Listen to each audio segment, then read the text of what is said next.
Coffee contains caffeine, which is the most commonly consumed psychoactive substance in the world. Caffeine is also included in most commercial fat-burning supplements today, and for good reason. Moreover, it's one of the few substances known to help mobilize fats from your fat tissues and increase metabolism. But does coffee really help you lose weight? Let's take a close look at it. Number 1. Coffee contains stimulants. Caffeine works by blocking an inhibitory neurotransmitter called adenosine. By blocking adenosine, caffeine increases the firing of neutrons and release of neurotransmitters like dopamine and norepinephrine. This, in turn, makes you feel more energized and awake. In this way, coffee helps you stay active when you would otherwise feel tired. In fact, it may improve exercise performance by 11 to 12% on average.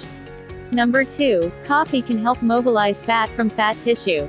Caffeine stimulates the nervous system, which sends direct signals to the fat cells, telling them to break down fat.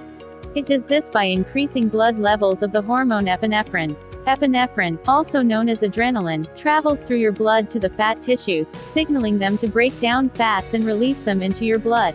Of course, releasing fatty acids into your blood does not help you lose fat unless you are burning more calories than you consume through your diet. This condition is known as a negative energy balance. You can reach a negative energy balance by either eating less or exercising more. Number 3. Coffee can increase your metabolic rate. The rate at which you burn calories at rest is called resting metabolic rate, RMR. The higher your metabolic rate, the easier it is for you to lose weight and the more you can eat without gaining weight. Studies show that caffeine can increase RMR by 3 to 11%, with larger doses having a greater effect. One study showed that caffeine increased fat burning by as much as 29% in lean people, while the increase was only about 10% in obese individuals. The effect also appears to decrease with age and is greater in younger individuals. Number 4. Coffee and weight loss in the long term. There is one major caveat: people become tolerant to the effects of caffeine over time.